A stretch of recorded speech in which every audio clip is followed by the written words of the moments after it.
هەموو تێکەوەی ویستی و دەستێنەکانی مامۆستا ئەمەر محموود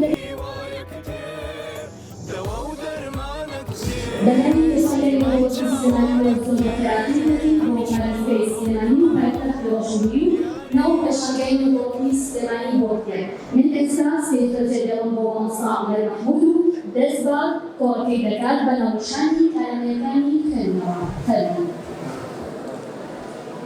بسم الله الرحمن الرحيم والصلاة والسلام على رسول الأمين والحمد لله رب العالمين. سرتا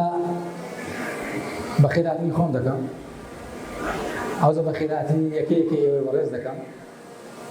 وبخيراتني حتى كيك دكم كهولك بدال هنجابك بابد لجيان كروجكاني جياني زياوازي بنوينه ودسخوشي رزو سڵاوێکی تایبەتیم بۆ ستاف و کارمەندان و کامێرەمانی مادونەناس و دەستای کارجێڕی کتێبخانە هەیە. خوای گەورە تەوفیقی هەموو لایەکمان بدات ئینشاء الله تعالی.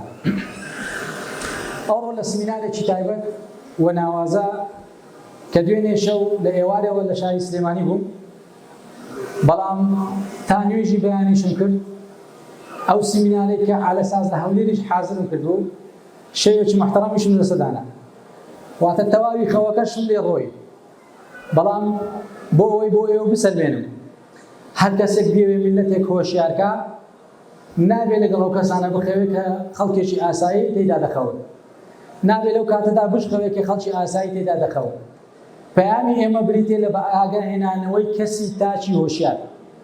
من کەسێک هۆشیار بکەم و خۆم لە خەودا بم. الفاتحة. لەبادێ ئەوە بە ئەرک و وازنی هەموو کەسێک دەزانم. هیچ کات هەوڵ نەدەن کەسێکی تر لە کەڵگ و لە نزیکی خۆتان و کۆمەڵگەی خۆتان هۆشیار بکەن ئەگەر بێت و خۆتان لەو پەڕی هۆشیاریدا نەبن. هەرگیز ئەو هەڵەیە نەکەن یارمەتیدەری کەسێک بدەن کە بە خۆتان پێویستیتان بە خۆتان بێت. زۆر جار وتومەوە دەیڵێمەوە لەوە گرنگتر ئەوەیە تۆ کەسێک لە ئامێز نەگری. زۆر لەوە گرنگتر ئەوەیە لە لای منەوە ڕۆژانە تەواو خۆت لە ئامێز بگری، تەواو بچێ بەرامبەر ئاوێنەکەی ماڵەکەی خۆت دەمێک سوپاس و ستایشی خوای گەورە بکەی بەو نیعمەتانەی کە پێی بەخشیوی. بەڵام ئێمە دائیمە بیر لەوانە دەکەینەوە کە نیتمان. باش، ئەوڕۆکە باز لە کارامەیەکانی خوێندنەوە دەکەم. واتە چ ئەتەکێت و چ میکانیزمێک دەتوانێت ژیانی تاچێکی هۆشیار بەرەو پێش بەری. من پرسیارێک لە خۆم دەکەم، بۆچی میلەتی کورد بە تایبەتی، بۆچی ئینسانی موسڵمانی هۆشیار بەگشتی لە چاو خەڵکێکی ئاسایی لەو جیلێک ئێستا دێت زۆر لە خوێندنەوە لە پاشە وە کارەکانی چین وە چۆن وا بکەین کەسێکی وە تاکێکی هۆشیار وەنەوەیەکی هۆشیار وە گەنجێکی هۆشیارتر بەرهەم بدەین. لە خزمەتتاندا دەبم. من عومەر محموود فەقێ ڕاهێنەر لە بواری گەشە پێنانی بۆرەوەی بۆ ماوەی 11 ساڵ و 2000 قۆناغی پۆلی 12 تەواو کردووە، هەم زانستی هەم وێژەیی، و 2 دیپلۆم تەواو کردووە پاش پۆلی 12، هەم ئینگلیزی هەم کۆمپیوتەر، و 2 بەکەلۆریۆسیشم هەیە، واتە 2 کۆلێژیش، هەم کۆلێژی ئایتی هەم کۆلێژی یاسا. واقعی چەکەک نەخیندەواریشم لە بواری دنیاوی، واقعی چۆکۆکۆکەچی دەزانم لە بواری ئەوەی کە خوای گەورە لە علم دەفەرمێت وما ئوتیتم من العلم إلا قليلا. بابزانین لە چیەوە دەست پێ دەکەم. سەرەتای سیمینار بە کۆتایی دەست پێ دەکەم لە بەرنیە کۆکار. هەموو کەسێک کە لێرە ئامادەیە و من بەخۆم بە خزمەتکاری دەزانم لە بواری خوێندن و پێگەیاندن ئەوەیە کە ئێمە بیکەینەوە ئەو کەسانی کە دەیانەوێت لە ژیان فێری زانست بن ناتوانن فێری زانست بن ئیلا دەبی یەک مەرجیان تێدا بێتە دی. ئەویش چییە؟ عەقڵی بەڕێستان و عەقڵی هەموو بینەرێک و بیسەرێک بزەبت وەچی ئەو گڵاس ئاوەیە. ئەگەر بێت و ئەو گڵاسە خۆی پێ پڕ بیت، ئەو بەرداغە پڕ بیت، من ناتوانم بەرداغێکی تر بێنم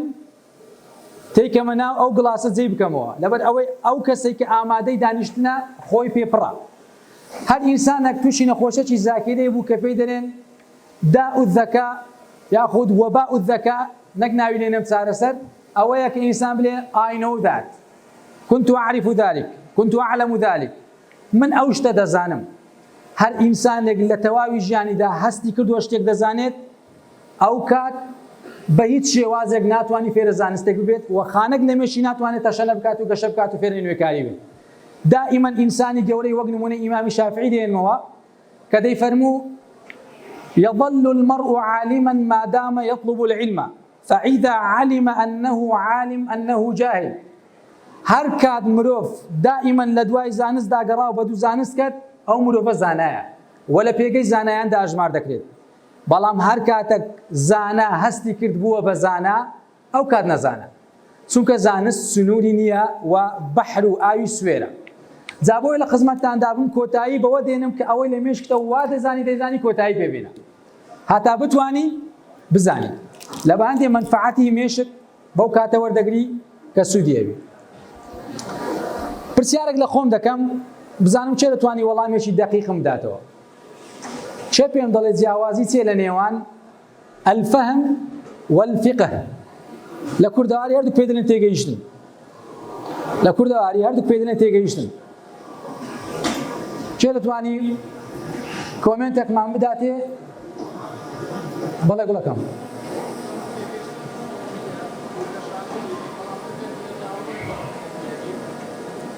ئەو برادرە نایوەڕێزت کاکە شاوە دەفەرمێ فەهم تێگەیشتنێکی سەطحیە بەڵام فقه تێگەیشتنێکی قوڵە. کۆمنتێکی تر؟ بەڵێ دەڵێ فەهم لە شتی دنیاویە بەڵام فقه لە شتی قیامەتیە. باش ئێستا ویش پێ دەڵێن بە خانم بەڵێ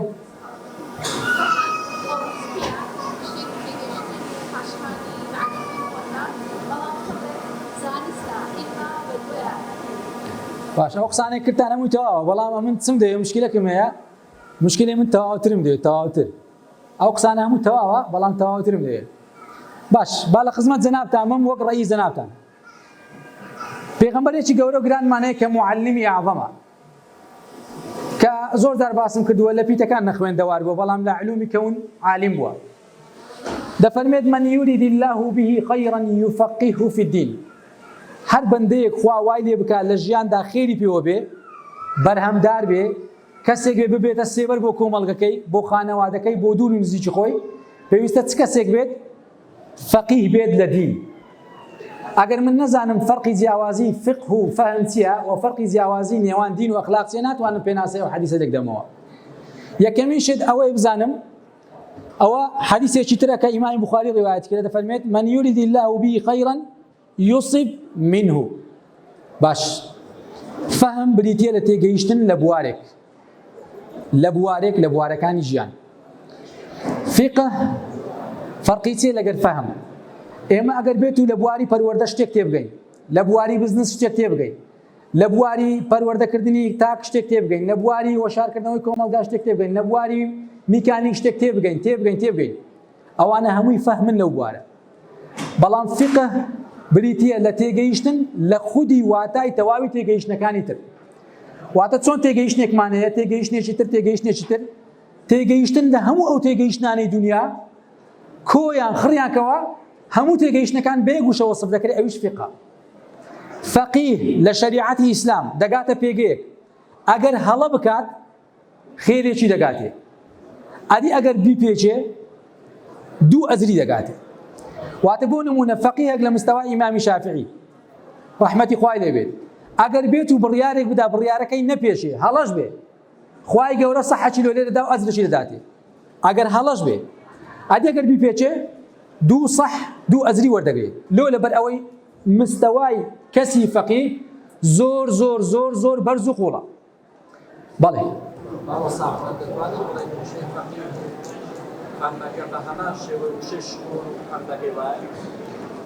هەموو ڕێیەکان تەواو بەڵام فەقیه زۆر قوڵە باوەندە بڕیاری لێ دەرنایە. باش ئێمە مەبەستەکەم لە چییە؟ یەک لە معناکان کە دەفەرمێ یعنی یەبتەلی فی الدنیا حتى یأتی یوم القیامة مطهرا.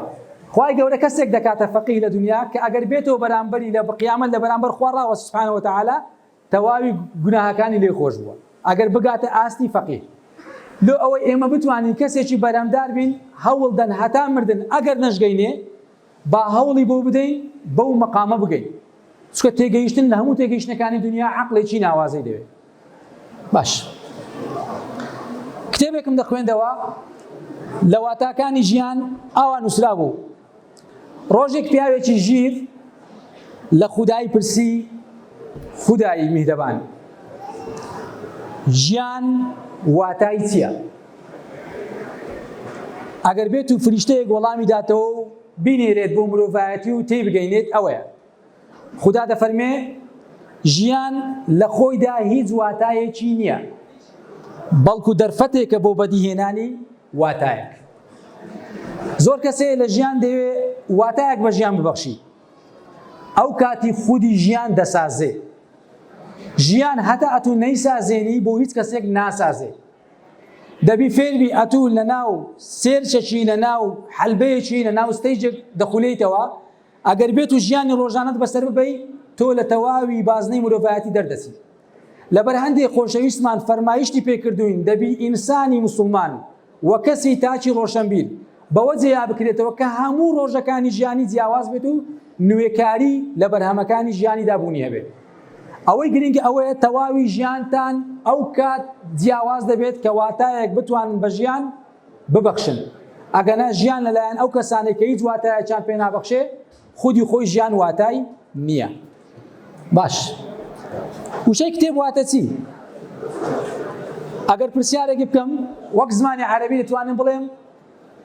جەمع شەیئین واتە تەواوی ئاوازەکان عەقڵەکان کۆکەرەوە لە ناو نووسراوێکدا دەبێت بە کتێب. وەک وشە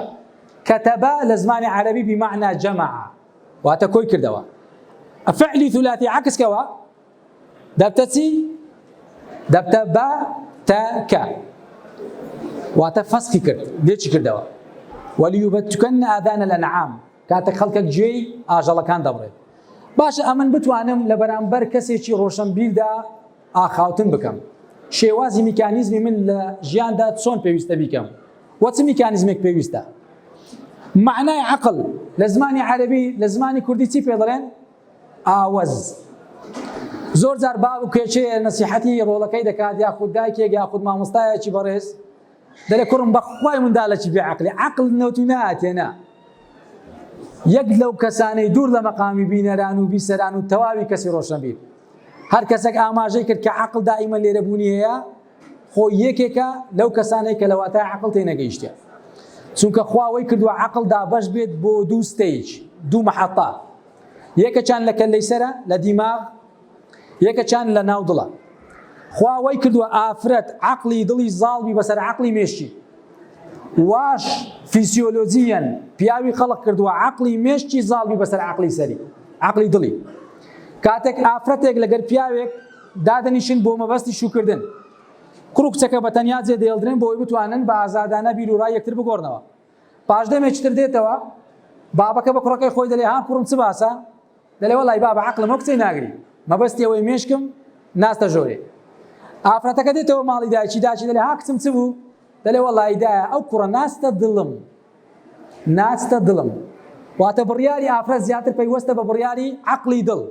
هەرچەندە پیاوە پەیوەستە بە عەقڵی سەر.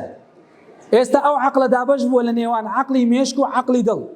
بە کامیان بڕیار بدرێت دروستە؟ لە کۆتاییدا ئامۆژگاریم ئەوەیە ڕاوێژ بە عەقڵی سەرتان بکەن بەڵام بڕیاری کۆتایی بدەنە دەست عەقڵی دڵتان. زۆربەی پیاو کە هەڵەدەکە ئەوەیە کە بڕیار بە عەقڵی مێشک دەدا بەڵام لە کۆتاییدا حەدیسە دەفەرمێ ئیستەفتی قەلبەک پێغەمبەر فەرمووی پرسیار لە دڵتان بکەن ئەو پێ دەڵێ ئەو شتە ڕاستە یان هەڵەیە چونکە دڵ بەدەست مرۆڤ نییە بتوانی فێڵی لەگەر بکەیت. إن قلوب العباد بين أصبعين من أصابع الرحمن أو كما قال صلى الله عليه وسلم. بهمو دڵەکانی بەندەکان لە نێوان دوو پەنجەی رب العالمینە کە وەری دەژێڕێ. لێ دەفەرمێت ثبت قلوبنا على دينك. ئاگاداری ئەو بڕیارە بن کە بە عەقڵ دەدرێت. پرسیاری سێم ئەوەیە بۆچی قورئان ڕاقیترین ناوازەترین عەتیقترین کتێبە لەسەر گۆی زەوی؟ هۆکارەکەی لە سلایدێکتر دێمە خزمەتتان. ئەویش خوای گەورە لەبارەی وشەی قورئانەوە پرسیارێکمان ئاراستە دەکات. چونکە ئێستا من لە کتێبخانەی پێشانگای گشتی سلێمانی هەموو کتێبەکانی ئەو پێشانگایە و تەواوی کتێبی گۆی زەوی بێنە لە ناو میزانێک دانێ لە عیلم و معریفەت قورئان بەتەنێ لە میزانێک دانێ هەرچی عیلم و معریفەتی سەر ئەو گۆی زەویە و ئەو کتێبخانە گەورانە ئەو پێشانگانەیە هەمووی لێکدانەوەی دەقێکی قورئانە. وەک ئیمامی شەعراوی دەفەرمێت تەواوی مرۆڤایەتی خزمەتی یەک ئاەتی قورئان دەکەن کە خوای گەورە دەفەرمێت سەنوریهم ئایاتینا، واتە بەڵگەکانی خۆمان نیشانی مرۆڤایەتی دەدەین. ئەو هەموو کتێبە لەو پێشانگایە دەیبینن تەواوی لێکدانەوە یەک دقی قورئانە، بەڵام بە شێوەیەکی تەفسیلتر و دقیقتر. باش خوای گەورە دەفەرمێت فەئیذا قەرەئناه فاتبع قورئانه. من بۆچی تەرکیز دەکەمە سەر دقەکان بە تایبەتیش کتێبی قورئان لەبەر یەک کۆکار. ئەگەر لە زۆربەی خەڵک بپرسی قورئان یعنی چی؟ دەڵێ یعنی خوێندراوە، شتەکە بخوێندرێتەوە. بەڵام لەو ئاەتە کە دەیبینن بەڵگەی لەسەر ئەوەی قورئان بە واتای خوێندراو نایە. خوای گەورە دەفەرمێت فەئیذا قەرەئناه فاتبع قورئانه. ئەگەر من لێکدانەوەی شلۆڤەی کوردی بۆ بکەم، یعنی ئەگەر قورئانتان خوێند قورئانی بخوێنن، هیچ ناستە عەقلی بەشەریەت. کەواتە وشەی قورئان لێرە وشەیەکی زۆر ناوازە هەیە کە بە معنای چی دێت؟ بە معنای شمولی دێت، گشتگیر. قورئان واتە گشتگیر، هەموو زانستێکی سەرگۆی زەوی لە خۆیدا حەشارداوە. وشەی قورئان لە زمانی عەرەبی بە بەڵگەی ئەو ئاەتە ئەوەیە بە معنای گشتگیر دێت، شامل دێت. یعنی فەئیذا قەرەئناه، ئەگەر قورئانتان خوێندەوە، فاتبع شمولیەته، بڕۆن بە دوای گشتگیریەکەیدا بگەڕێن، ڕاهەندەکانی دیوی دووەمی ئاەتەکان، دیوی سێەم، ڕاهەندی چوارەم، مەڵێن ئەو ئاەتە معنای ئەوەیە تەواو وەڵڵا تو غەڵەتی ئەمە ڕاستم شتیوانێ لە دنیا. یەک بەڵگەی بچووکتان دەمێت. وشەی کەلا لە زمانی عەرەبی یعنی چی؟ یعنی نەخێر. ئەرە دیتیتان نەخێر بە معنای بەڵێ بێ؟ وەڵڵای مامۆستا زۆر قورسە. ئەرێ ڕەنجی سپی لەگەڵ ڕەنجی سەوس لەگەڵ ڕەنجی ڕەش چەندی بینە؟ وەڵڵا سپی و ڕەش 180 پلەی بینە. ئەرە دیتیتان ڕەش واتای سپی بدا و سپی واتای ڕەش بدا؟ ئەدی مامۆستا ڕەنگانە فەرقی چ بەگەر واتایەکی گەیان؟ قورئان هێندە فرەوانە تەواوی پێچەوانەی ماناکانیش لە خۆی هەڵدەگرێت. بۆ نمونە وشەی کەلا 33 جار لە قورئان هاتیە. لە سوورەتی بەقەرە هەتا مەریەم وشەی کەلا لە قورئان نهاتیە. لە 15 جزوی قورئان کەلا بوونی نییە. لە سوورەتی مەریەم هەتا دەکاتە جزو عەمەی 33 جار هاتیە. یعنی ئەگەر من لە پێش مەلایەک ڕاوەستام نوێژم کرد ئەڵڵا وەگەر مەلایەکە قورئانی خوێن، ئەمە لە قورئان هیچ نازانم. مەلایەکە بەس جێم لێ وشەی کەلای لە قورئان خوێندەوە، یەکسەر ئەمن دەزانم ئەو مامۆستایە ئەو مەلایە وا لە 15 جزوی کۆتایی قورئان دەخوێنی. بە یەک کۆت لە مێشکم 15 جزو مینا دەرێ. نەک بڵێم ئەوە سوورەتەکە دەبی جزوی چەندەم بی، هەموو کلیل لە قورئان. کلیل خوردی دەکەمەوە تا دەکەمە سەر ئاەتەکەی. واتای دووەمی بە معنای حەقەن دێ. يعني إن الإنسان ليطغى أن رآه استغنى.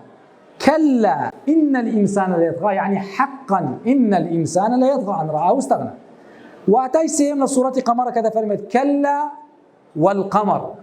خوا دەفەرمێت بە معنای چی دێ كلا لەو ئاەتە؟ بە معنای نەعەم دێ، يعني نعم والقمر. بڕۆن تەفسیری فێ ڕێحابش بخینەوە کە شێخ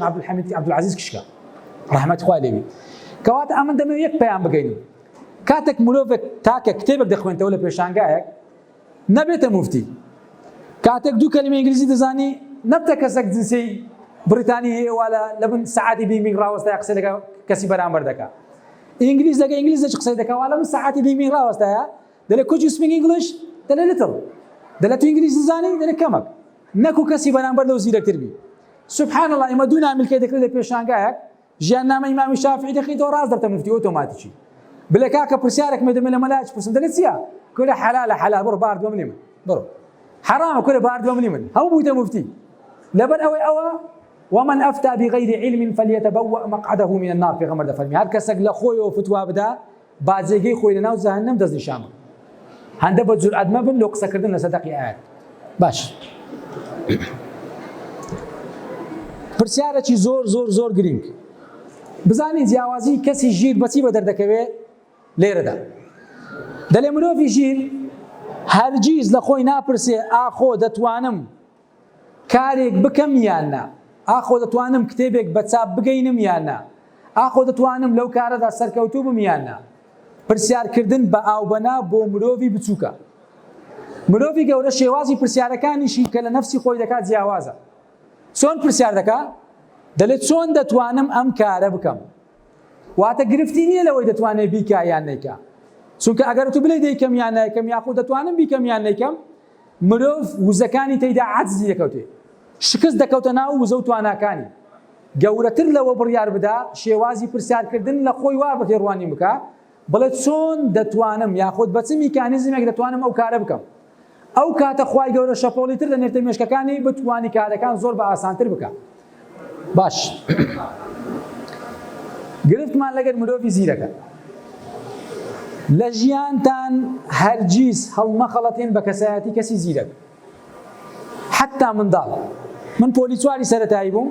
لە قوتابخانەی بۆتان بووم لە هەولێر لە نزیک کۆڵانی گەڕەکی عارەبانی پێ دەڵێن لای سوڵتان مزەفەر دائیمەن شێوازی ستایلی مامۆستا و ئێستاش لەوانەیە لە زیرێکی وە ئەو قوتابیانە لەلایەن مامۆستاوە زیرەکەن کە دەتوانن وەڵامی مامۆستاکان بدەنەوە لەوە من مامۆستا پرسیارێک دەکا قوتابیەک دەست بڵند دەکا وەڵامەکەی پێیە دەڵێ ئافەرین چەپڵەیەکی بۆ لێدەن پرسیارێکی تر دەکا قوتابیەکە وەڵامێکی تر دەداتەوە دیسان چەپڵەیەکی بۆ لێدەن ئەو کەسە لە دیدی چاوی منداڵەکان زیرەکە کە دەتوانی وەڵامی پرسیارەکانی مامۆستا بداتەوە خۆی لە خۆیدا بریتێ لە ئیفلیچکردنی توانای پەروەردەی منداڵی زیرەک بە وەڵامدانەوەی پرسیار ناناسرێت ئەگەر منداڵی زیرەک ئەو کەسەبی کە وەڵامی پرسیارەکانی مامۆستا دەداتەوە منداڵی ژیر ئەو کەسایەتەیە کە پرسیاری گەورە لە مامۆستاکەی خۆی دەکات واتە کەسی زیرەک وەڵامی پرسیار دەداتەوە بەڵام کەسی ژیر کە لە سەروی عەقڵی زیرەکیە پرسیاری گەورەتر دەکات جارێک بابە کاتبوو بۆ ماڵێ کاسە بوو نانی دەخوارد لەسەر سفرەی خێزانەکەی سینەکەی لێ دانا گوتی فەرمونان بخۆ کوڕە چێ بوو تەقریبان 6 ساڵان بوو گوتی بابە گوتی بەلێ کوڕم ئەویش نانی دەخوارد گوتی بابە بە فردۆس پیا والله بە حیاتی پرسیاری واجێ لێ نەبووە کولێکی تەوا کردیە والله دەمەک ڕاوەستا نانی دەخوارد گوتی وەڵای کوڕم نازانم بە فردۆس پیا جێی نەدایە گوت نازانم والله دووسێ مڵاشکەی لێدا منداڵەکە گوتی بابە گوتی بەڵێ گوتی بابە لێ دنگەکانی بارانی قەت بێک ناکەون بە ملیۆن درنگ دەباری والله بابەکە ئێرەی خوران گوتی وەڵی نازانم دیسان دەستی مڵاکەی بە عەزەلەتر دەیخوارد هەندێک ڕۆی دیسان منداڵەکە گوتی بابە گوتی بەلێ کوڕم گوتی بابە لەو شەو تاریکە گوتی ئەخە کوڕم ڕۆژ لە دەرێ نییە ئێ گوتی بابە ڕۆژ خۆ لە کەون هەیە لە گەردون لۆ یعنی ڕۆناچی ڕۆژ قابلە چی نەتوانی ئەو ڕۆژە گەورەی کە ملیۆن و 300 زازە لە گۆی زەوی گەورەتر ناتوانێت ڕۆژگەی زەوی ڕۆناکاتەوە وەڵا گوتی نازانم دیسان زارە ئاخر لقمە خوا گوتی بابە گوتی بەڵێ گوتی بابە لۆ ئاگر گەرمە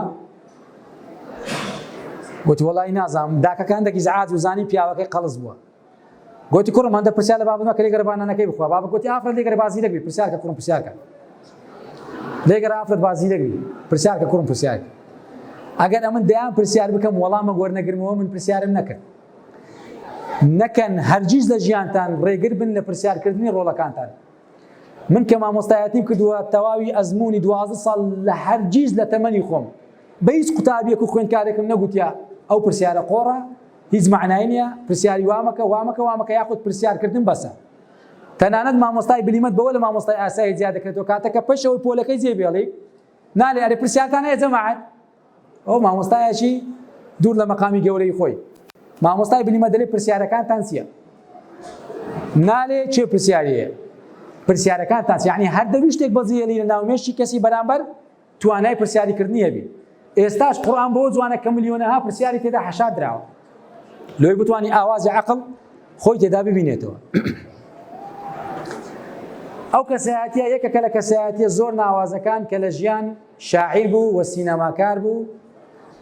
ئەویش بریتێ لە جان کۆکتۆ فەڕەنسی بوو ڕۆژێکیان برادەرێکی چووە ماڵی گوتی پرسیارەکە لێ بکەم گوتی بەڵێ ماڵەکەی سبحان الله هەمووی شێوەکار و تابلۆی بەنرخ و کتێبی ناوازە و هەموو لا دیوارەکانی بە جوانی دەبریقانە وەک ئەو پێشانگایە وەڵا ئەویش سەیری کرد گوتی برادەرەکەی هاوڕێکەکەی گوتی باشە ئەگەر بێت و خانووەکەیت و ئاگر بگری یان تووشی مشکلە چی بی لە ژیان چ دەکەی لەو ماڵەی ئەویش گوتی نمونە مشکلەی چ تووشم بی کوڕی گوتی لەو نمونەستا و خانووە ئاگری بگری ماڵەکەت ئاگری بگری بسووتێ چ دەکەی وەڵا ئەویش ئارامانە ژیرانە بیری کردەوە گوتی ئەگەر ببینم خانێکم بسووتێ چ شتێکی قورتار دەکەی پڕدەدێ چیان کتابی بچی دەریبینی یان چیان تابلۆی لێ ڕای دەکەی بچی ڕزگاریکەی لە وەڵامدا گوتی ئەوەی بمێ ڕزگاریکەم یەک شەتەڵ دەبژێری واتە کەسەکە برادەرەکە پێی گوت ئەگەر یەک شەتەڵ بژێری لە ناو خانووەکەت کە ئاگری گرتیا چ ڕزگار دەکەی تابلۆیەکت کتێبێکت وێنەی باوکت چ شتێک زۆر گرنگە لە وەڵامدا گوتی ئاگرەکە ڕزگار دەکەم ئەو ئاگرە دەینمە دەرێ کە بۆتە سەرچاوەی سوتانی ماڵەکەم ئێمە زۆر جار دەچینە ناو بازنەیەک لە ژیان تووشی سەدان گرفت دەبین دەمانەوێت سەدان کێشە چارەسەر بکەین لە کۆتاییشدا تەواوی تەمەنمان بە هەدەر دەدەین کێشەکەش چارەسەر نابی هۆکارەکە چییە؟ هۆکارەکە ئەوەی ئێمە سەرچاوەی خودی کێشەکە نادۆزینەوە بچین چارەسەری خودی سەرچاوەکە بکەین دەچین بە دوای سەرچاوەی لاوەچی دەکەوین لە کۆتاییشدا بەبێ چارەسەر دەینەدەر تکاتان لێ دەکەم ئیبن نەفیس قسەیەکی زۆر جوانەیە دەفەرمێ تەشخیص الداء بداية الدواء هەر کاتێک نەخۆشە کاتەلاتان بە دوای چارەسەر مەگەڕێن لۆی بزانن خودی نەخۆشیەکەی چییە ئەو کاتی نیوەی چارەسەرتان پێبەخشیوە لە ژیان هەتا چارەسەری خۆتان کێشەکەی خۆتان دەرونی خۆتان نەدۆزنەوە ناتوانن بڕیار لەسەر چارەسەرکردنی بدەن باش لە کۆتادا لە کتێبێک کە ئاشنایی ڕۆژنامەنووسانی وڵاتی فەڕەنسای کرد هەر لەبارەی سوتانی ماڵەکەی گوتی گرنگ نییە ئاسان بیت گرنگ ئەوەیە هەراسان نەبیت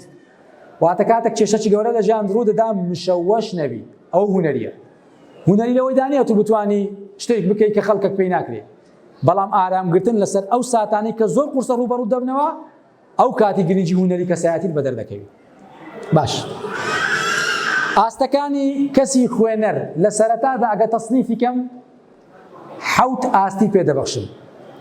ئێمە لە زدی دایکمان کە لە دایک دەبین هەتا وەفات دەکەین و دەمرین لەو حەوت ئاستەدا دەرناچی بەڵام هەر کەسێک ئێستا لە ئاستی خۆی دەزانی لە کام ئاستە بۆ نمونە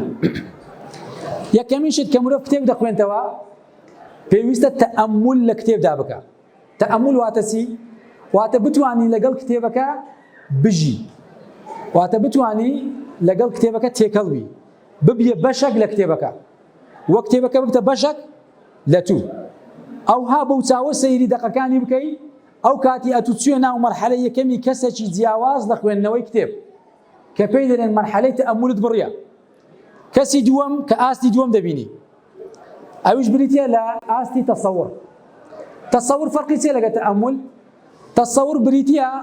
هەر ئینسانێک کە لەو نمونە موهەندیسێک دەبێسە دیزاینی شوقەیەک و خانیەک کابرا دەڵێ مامۆستا خانۆکمان بۆ دیتیتەوە دەمانەوێت بۆتی بکڕین عقلت دەگریاننا مامۆستا پرسیار دەکات دەڵێ کووە خانیەکە دەڵێ مامۆستا 300 مەترە دوو تابقە تابقی ژێرەوەی مەسەلەن 4 ژوورە 4 نۆمە تابقی سەرەوەی 3 ژوورە ئەو قسانەی ئەو دەیکا من لە زیهنی خۆم دەیکەمە وێنە و دەیدەمە مێشکم واتە زانیاری گۆڕین بۆ وێنە ئاستێکی زۆر جوان و بەرزە لەوە کەسێک بێوێ دەقەکان معلوماتەکانی ناو کتێبە کە دەیخوێنێتەوە لە بیری نەکە من کتێبی شەڕی عوسمانی و شەڕی سەفەیم چۆن توانیم تەواو حەفزی کەم بەوەی کە چوون کتێبەکەم خوێندەوە دوایە چوومە سەر یوتیوب فلیمەکەم لێدا لەسەر تەئسیسی دەوڵەتی عوسمانی و تەئسیسی دەوڵەتی سەفەوی 3 ساعات تەماشای فلیمەشکم کرد لە فلیمی عوسمانی و 3 ساعات دەقەش تەماشای فلیمەکی تاریخی دەوڵەتی سەفەویم کرد دوایە بۆ جاری دووەم هاتمەوە سەر کتێبەکەم خوێندەوە جارە کتێبەکە لە پەڕی دووەم بووم دەمزانی لە پەڕی سەتەن چ دەقەومێ چکە لە فلیمەکەی دیدم کێچێک کوشتیە ئەو وێنانە یارمەتی دەرەکی زۆر باشە بۆ کەسی خوێنەر کە بتوانی زانیاری هەرگیز دەبیر نەکە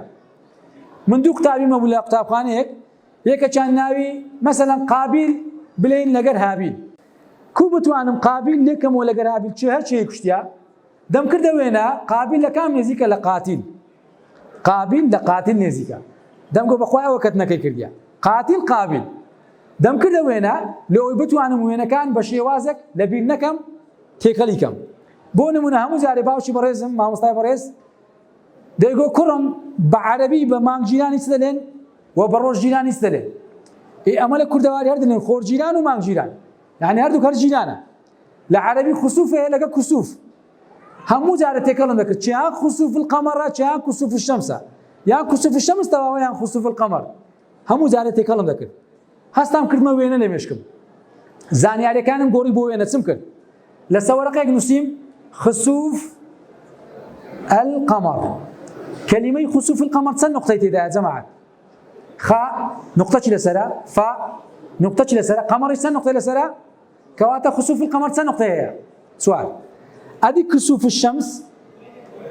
الشەمس ئەوی چەند نقطەیە فاعەکە یەک شەمسیش سێ واتە بووە 4 خاڵ بە 4 خاڵ هەتا ڕۆژی قیامەت لەبیر ناکەم چیان خوسوفە چیان کوسوفە کردمە وێنە لە مێشکم 2 نقطە بە 2 نقطە دەکات 4 1 نقطە بە 3 نقطە دەکات 4 کەواتە لە کاتێکدا 4 نقطە بە 4 نقطە بی دەبتە خسوف القمر كسوف الشمس هزار کەس بێ هەڵم خەڵەتێنی یەکسەر وێنەکەی دێنەوە بەرچاوم دوو چرکە بیر دەکەمەوە دەزانم چیان خسوفە چیان کسوفە بۆی بتوانم زانیاری بگۆڕم بۆ وێنە یارمەتیدەری مێشکم دەبم لە بیر نەکردنی ئەو زانیاریانە کە لە کتێب دەیخوێنم دێمە سەر ئاستی سێم ئاستی سێم بریتە لە تەعەقول من پێش ئەوەی بەهەست بگەمە شوێنەک بە عەقڵ بە بەسیرە بە ئەزمون بۆی دەڕۆم کە کەسێک چوویتە مەسەلەن شاری دۆک دەڵێ مامۆستا یەکەم جار دەڕۆی جادەکەی دەستە ڕاست دێ دوایە دەستە چەپ واوە وێنەکانی خۆی دەگواستەوە لە من بە عەقڵ دەزانم ئەو ڕێ دوورە یان نزیکە یان خۆشە یان ناخۆشە واتە بە ئاستێکی تر تێکەڵی زانیاری ببە کە بە عەقڵ لۆی بڕۆی ئەوە ئاستی سێیەمە لە خوێندنەوە بە تەعەقول تێدا فکرکەوە هەندێک جار خوای گەورە دەفەرمێت لە قورئان ئەفەلا یعقیلون کەسێک لە کەسەبەندەکانمان نییە بتوانێت بە عەقڵ بیر بکاتەوە وخوای گەورە لە هەموو قورئاندا لە یەک ئاەت دەفەرمێت لەهم قولوب لا یعقیلون بها هەندێک مرۆڤمان هەن دڵمان پێبەخشیوە و تێیدا بیر ناکەنەوە واتە دڵیش مەرکەزی بیرکردنەوەی لە ئینسان هەر وەک مێشک مەرکەزی بڕیاردانە دێینە سەر ئاستی چوارەم ئەنیشتاین لەبارەی تەخەیول یاخود پێش ئەنیشتاین بڕداشۆ قسەی جوانیەیە دەڵێ یەکەمین هەنگاوی داهێنانی کەسی زیرەک ئەوەیە بتوانی خەیاڵ بکە بۆچی منداڵی ئۆتیزم زۆر زیرەکن چونکە هەمیشە خەیاڵ دەکەن بۆچی منداڵی ئۆتیزم زۆر زیرەکن لەبەر ئەوەی 95% بیرکردنەوەیان خەیاڵە هەرگیز کەسی بەرامبەر نابینی تەماشا دەکا بەڵام خەیاڵی لە هێشکەیە زۆر جاران ئەو تەڵەبانەی لە قوتابخانە لە خوێندنگا داڵغایان لێرە دافکریان دەڕۆی زەینیان دەڕۆی مامۆستا دەیگۆ ها دیسان کۆدی ڕۆی تق کورە ئاگا لێ نەبی لەو چێ قسەی دەکەم سەعاتەکە لەو چێ قسەی دەکەم دوای دڵێ تێنەگەیشتم دەکاتە گارەگاریش ئەو مامۆستایە ڕچی لەو تەڵەبانە دەتەوە کە خەیاڵ دەکەن بەحسەکتان پێ بڵێم لە یابان دەگەڕێن لە دوو مەکتەبەکی ببینەوە تەڵەبەک خەیاڵ بکە خەیاڵ دەڵێ مامۆستا دەستکاری نەکەی بە قوربانت سەبر دێنە پێش وەچ کۆترەکەی ئەو تەڵەبەمانەیە زۆر خەیاڵ دەکە وەرەقەش دەدەنە بن دەستی دەنێ ها وێنەکمان لێ بکە وێنە خەیاڵی لە قوتابخانەی سەروەرانی هەولێر لێژنەکی یابانی هاتن دوو قوتابخانەیان دەستنیشان کرد لە کوردستان یەک لەوانە سەروەرانی هەولێر بوو تەواوی بەندێکی ئەیفۆریاندا 200-300 قوتابی پۆلی یەکی سەرەتایی ئاگادار بن گوتمان کاکە لەو ئەو وەرەقانە نادەنە پۆلی 6 قوتابی زانکۆ گوتی ئەوانە عەقلیان کەلچ یەک فیسی سوتای نەمایە هەموو بەرمەجە بووە منداڵ زیرەکە لە بیرکردنەوە خەیاڵ وەرەقە چیدایە گوتی هەر یەکی وێنەی سیارێکمان بۆ بچێشی بەڵام سیارەکەتان نەدیدبی وەڵام منداڵە بوو چار تایە هەر دروست نەکردبوو گوتیانەوە لۆ ئەو سیارە دروست کردیا گوتی وەڵاوە لە ئەتاریش دیتیتم سیارە هێگەمە پێ دەکەی لە فلیمی شەڕە سیارەی بەهێزی چێشکردنی زەوی دەڕوە تایە پێوە نییە ئۆ گوتیانەوە باشە کوی دەتانی سیارێک زیاتکە منداڵش کە سیارەشی دروست کرد هەردوو لای سوکان و پێشی پشتی لە گەراجەکەت ڕادەگرت سوکانەکە دەسوڕە ناخۆی گچکە پێویست ناکە بەجی لێدەی دوو تایە پێشەوە دەبووە ڕۆیشتن دوو تایە پشتەوە دەبووە تەکەر ئەکسل سەبر ئەو وێنانە لەسەر منداڵی پۆلیۆکی سەرەتایی تاقی دەکرێنەوە لەبەرەوەی ئەندێشەیان جیاوازە لە خەیاڵ منداڵی مەگە زۆر خەیاڵ کەدرێنەوە زۆر و ڕوجێژە دایمە مێشی دەڕوە ئەسڵەن ئەوانە زیرەکترن لە کەسی ئاسایی چکە توانای خەیاڵکردنیان بەهێزە بڕناشۆ دەر یەکەم هەنگاوی کەسی داهێنان ئەوەیە کە بتوانی خەیاڵ بکە ئەنیشتاین قسێکی زۆر جوانەیە دەرێ عەقڵ یاخود منطق یاخود لۆجیک مرۆڤ لە خاڵی ئەی دەبات بەرەو خاڵی بی واتە جێیەکان دەستنیشان کراوە بەڵام خەیاڵکردن و ئەندێشە مرۆڤ لە خاڵێک دەباتە خاڵێک کە هەرگیز بە عەقڵ تێیدا ئاشنای نابی واتە the logic it takes you from A to the B but the imagination it takes you everywhere هەرچێن دەرێت بوێ دەتوانی بە خەیاڵ ئاشنای ببی باش ئەوە مەرحەلەی چارەم ئینسان کە کتێبێک دەخوێنتەوە با هەوڵدا خەیاڵ بکە لەگەر ئەو زانیاریانەی کە لە ناویدا بوونی هەیە پرسیار لە مێشتی خۆی دروستکە بۆ ئەوانیە بۆ ئەوایە من کە قورئان دەخوێنم نمونەیەکی بچووکتان دەمێ لەسەر هەر پیتێک ڕادەوەستم بۆ نمونە پرسیارم لە مێشک دروست بوو بۆچی خوای گەورە لە سوورەتی فیل نافەرمێت ئەلەم تەسمع كيف فعل ربك بأصحاب الفيل باشە پێغەمبەر لەدایک نەبووە چیرۆکی فیلی نەبینیوە ئەو فیلە لە زمانی ئەبراها قەومایە دەیان ساڵ پێش پێ لەدایکبوونی پێغەمبەر بووە پێغەمبەر هەر لەدایک نەبووە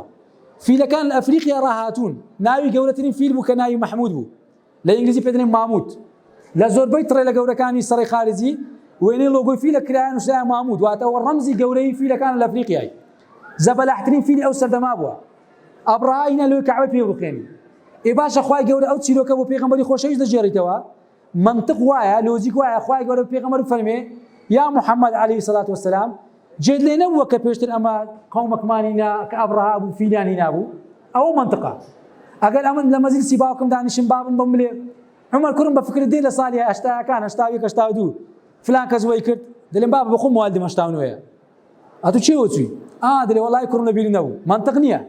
منطق وایە بابم لێ کوڕم جێت لێ نەبووە چەند جارە فلان کەس باس دەکات لە 80ەکان چ قەومایە دەڵێم بەرێ وەڵا گرفتم نیە لە جێ لێبوون بەڵام بێگومان بە نەمدینیوە باشە پێغەمبەر عەلەیهی سەڵات وەسەلام نەیبینیوە بۆ خوای گەورە نافەرمێت ئەلەم تەسمع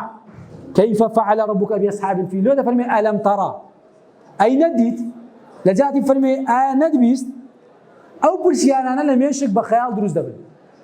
كبتواني تأمل بكي لباشان تصور بكي لباشان تعقل بكي لباشان تخيل بكي تيكلي دقيقاني كسي نسربن مشكو دفري مشكتان زياواز دبي مرحلة بينزم التدبر تدبر أويا كأتو بالتوي ئەو پیتە داماڵی لە وشەیەک بچێن ناو ڕوحی وشەکەی کە چەند واتا لە خۆ دەگری ئەگەر ئەو وشەی لەوێ هەڵگەری چ واتایش کە وەکی دەنگکانە لە شوێن ئەو دادەنیشی واتە بە تەواوی مەرحەلەکانی پێشە خۆی هەمووی لە تەدەبور خۆی دەبینتەوە ئەفەلا یەتەدەبەڕون القورئان ئەم عەلا قولوب ئەقفالها تەدەبور لە قورئان چەندین قفل لە دڵدا کاتەکاتەوە ئیبن تەیمیە دەفەرمێت دڵ 7 قفلی هەیە ئەو قفلانە بە بیرکردنەوە تەدەبور کلیلەکانی دەبێتەوە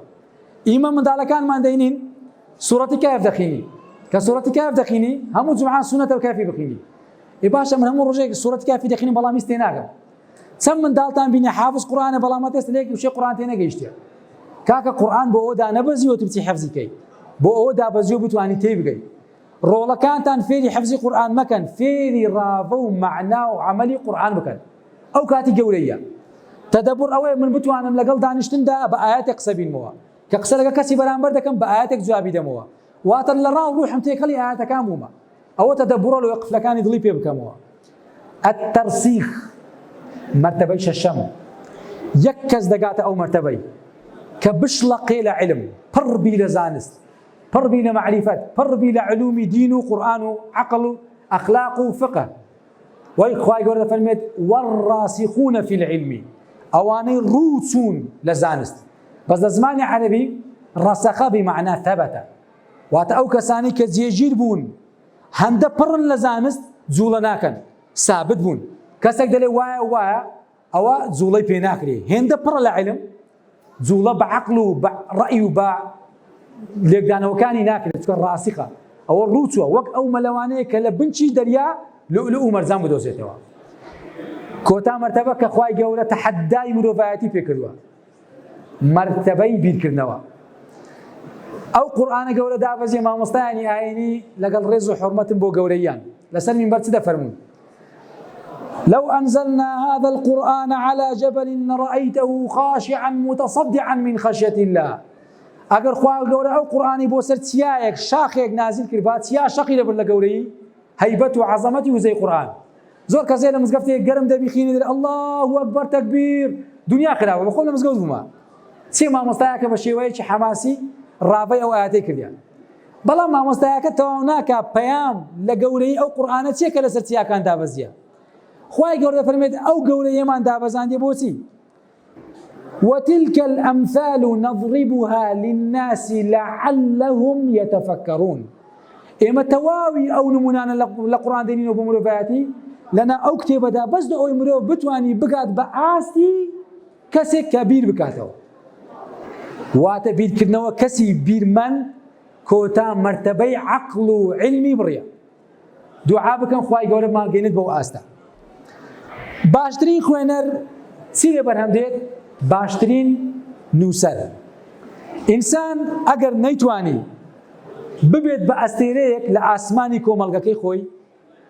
دەبی ڕێگە بە خۆی بدات ببێتە چرایەک لە ناو خانەوادە و خێزانەکەی خۆی ئەگەر نەتانی ببی ئەستێرە لە ئاسمانی کۆمەڵگەت دەبی ببێت چرایەک لە ناو خێزانەکەت دوو ئەگەر ئینسانێک نەتوانی ببتە نووسەرێکی بەهێز خەڵکانێک بگۆڕێ بیرکردنەوەی کەس و کۆمەڵگە بگۆڕێ دەبی لە هەمان کاتدا ببێتە کەسێکی خوێنەر بیرکردنەوەکانی خۆی بگۆڕێ. من ئەگەر نەتوانم ببمە نووسەر خەڵکی ئاسایی بگۆڕم، دەبی ببمە کەسێکی خوێنەر خۆم بگۆڕم. ڕێگە بە خۆتان مەدەن لە خوێنەریش دابەزنە ئاستێکی نزمتر. بەڵام لە هەموو کات باشترین جێگیریش چی لێ بەرهەم دێت؟ باشترین کەسی قسەکەر. باش هاوچێشەیەک هەیە لە نێوان قورئان کە کتێبە لەگەر گەردوون. جوانترین هاوچێشە کە تەواوی زانستی مرۆڤایەتی لە خۆیدا دەبینێتەوە ئەویش چییە؟ قورئان گەردوونێکی قسەکەرە. قورئان گەردوونێکی قسەکەرە. هەرچی گەردوونە قورئانێکی بێدەنگە. واتە القورئان یاخود بڵێم الکەون قورئان ناطق. ئەو ئاەتانەی کە بتوێ بە قسە بە عەمەل بیبیستی سەیری گەردوونی رەب العالەمین بکە، هەموو شتێک بکە، بەڵگەیە لەسەر ئەوەی کە لێکدانەوەی ئاەتەکان بن. واتە گەردوون قورئانێکی قسەکەرە. ئەی قورئان گەردوونێکی بێدەنگە. وازحە؟ ئەوە لەوەی بزانین چۆن تاکەکانی کۆمەلگا سوود لە تەکنۆلۆژیا وەردەگرن بە تایبەتی لە کتێب. من یەک نمونەتان بۆ دەینەوە لە کتێبی قورئان. خوای گەورە لە قورئان دەفەرمێت سوێندی بە چ دەخوات؟ سوێند بە تاک و سوێند بە جووت. دەفەرمێت أعوذ بالله من الشيطان الرجيم بسم الله الرحمن الرحيم والشفع واتە سوێند بە جووت والوتر سوێند بە تاک. تاک و جووت ئەوەی لە ئەلکترۆنیات خوێندبی تەواوی گەردوون لە مۆبایلەکەی بەڕکتان، لەو پۆینتەرەی، لەو کامێرەی بەرامبەرمان، هەرچی ئەلکترۆنیاتە لەسەر یەک سیستەم دروست بووە. ئەویش پێ دەڵێن سیستەمی باینەری. باینەری واتە سفر و یەک، واتە جووت و تاک. تەواوی بنچینەی تەکنۆلۆژیایە لە گۆی زەوی. خوای گەورە سوێندی بە جووت خواردیە و سوێندی بە تاک خواردیە. زانایەک لە زاناکان هات پرسیارێک لای دروست بوو لەسەر ئەو ئاەتە. دەفەرمێت إن الأبرار لفي عليين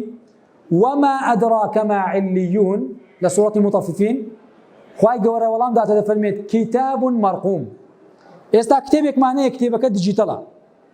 أوش بريتي لكتاب مرقوم. توابع حسابات روج قيامت حساب كتابي بندكان لكن خواهي تزانيتها بنوسينيا همو داتا بيسا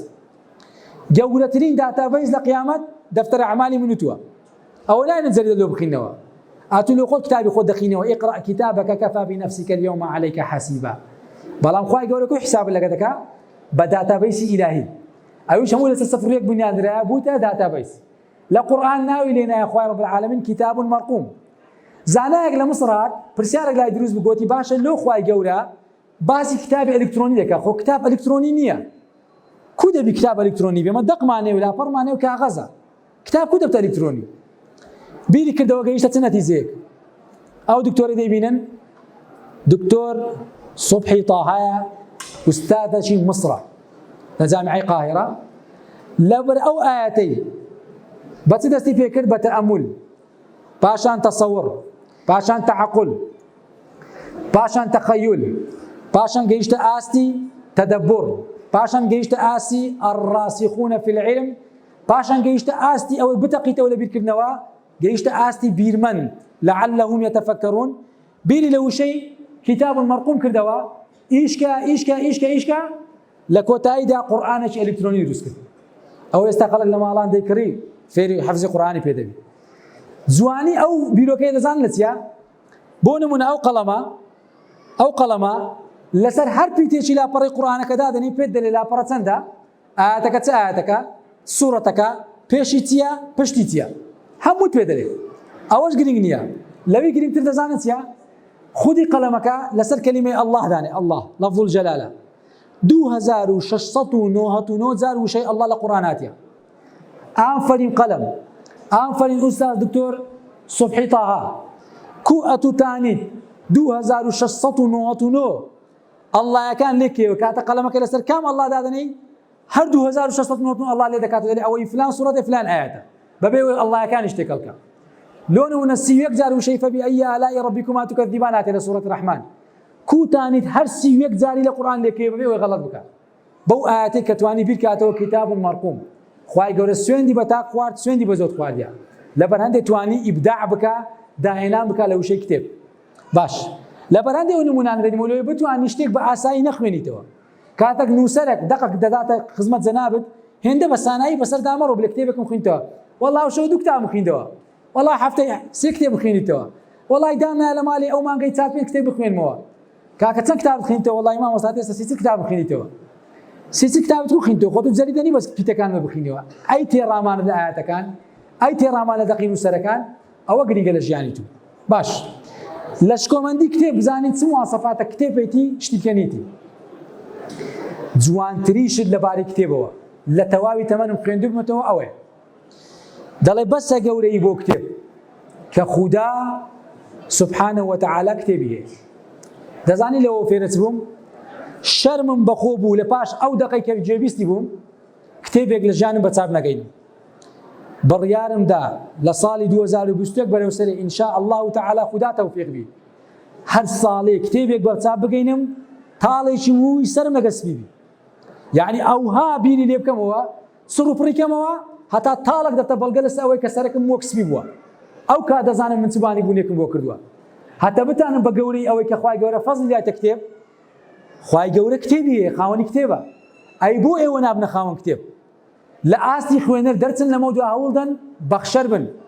بیکەنەوە نووسین بیبەخشنەوە نەکەن ژیان جێبێڵن بەبێ نووسینی چەند کتێبێک کارەساتە دوو لە مواسەفاتی کتێب کات و لەو پێشانگایە جوانە دەیبینیەوە ئەوەیە دەست لە هەر کتێبێک دەدەیت تۆ ئاخاوتن احترام مناقەشە حیوار لەگەر عەقڵی کەسی نووسەر دەکەیت کە ئەو کەسەی ئێستا لە ژیان نەماوە بەڵام عەقڵی ئەو مەوجودە بەرامبەر لۆ ئاخاوتن ئەوە چ گەورەیە کە تۆ لە بەرامبەر ئەو کتێبەی دانیش وا بزانە ئەو کتێبەکە دەیخینەوە وا کەسی بەرامبەر نووسەرەکە لەگە تۆ قسەی دەکات چەند جوانە واتەی خەڵی دەقەکانی محەممەد عەبدە کاتیبەکی فەیلسوف بوو ئینسانێکی تێگەیشتی موسڵمان بوو هەموو ڕۆژێ قورئانی دەخوێندەوە بابی لە قادرمە داهاتە خوارێ دەیگو کوڕمەوە چ دەخوێنی دەیگو بابە قورئانی دەخوێنم دەچۆ مزگەوتێ باوکی بەیانی لە قۆڵ دەستە نوێژی بەیانی دەکرد دیسان محەممەد عەبدە قورئانی دەخوێندەوە باوکی لێ دەپرسی کوڕم چ دەخوێنیەوە دەیگو بابە قورئان دەخوێنم